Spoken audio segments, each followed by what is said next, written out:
Kecheki болгон окуялардан кийин штаб түзүлгөн. Штабта азыр бул жерде бардык мекемелердин, ведомстволордун, айрыкча күч структуралардын бардык представителери бар. Алар менен азыр совещание өткүзөбүз. Буквально саат 11-де. Саат 11-де дагы 1 сааттан кийин биздин тажик тарап менен жолугушуубуз болот. Ошол жолугушууда көптөгөн маселелер чечилет. Бул окуялар бардыгы түнү менен урматтуу президентибиз Садыр Кожоевичтин көзөмөлүндө болду. Президент азыркы убакытка чейин түз байланышта биз менен өзү учуу маселелердин бардыгын контролдоп турат. Андан сырткары кечеки болгон окуялар боюнча коомчулукка маалымат берип кетсек, тилекке жараша бүгүнкү күндө биздин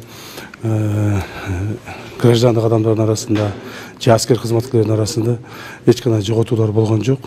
Жеңил жаракат алуулардын негизинде 11 аскер кызматкери жаракат алды.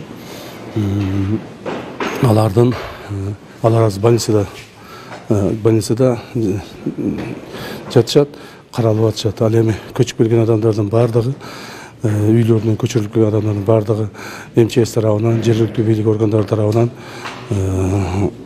бардык нерсе менен камсыз болгон. Ал маселелердин бардыгын бүгүн комиссия түзүлөт. Комиссия ошолордун баарын карап чыгат. Азыркы мезгилде президентибиздин тапшырмасы негизинде комиссия түзүлгөн. Ошол комиссиялар азыр бардыгын текшерип чыгат. Азыркы күндө абал мындай относительно турукташты деп айтсак болот.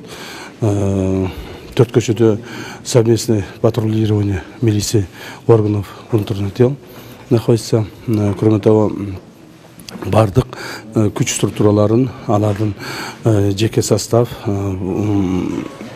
жана воен техника жана башкалардын бардыгын саат 11-деги жолугушуудан кийин чечебиз. Кайсыл тарап, кайсыл жакка алып кетебиз, кандай чараларды көрөбүз. Мен ойлоймун, абал турукташты жана толук бойдон көзөмөлдү.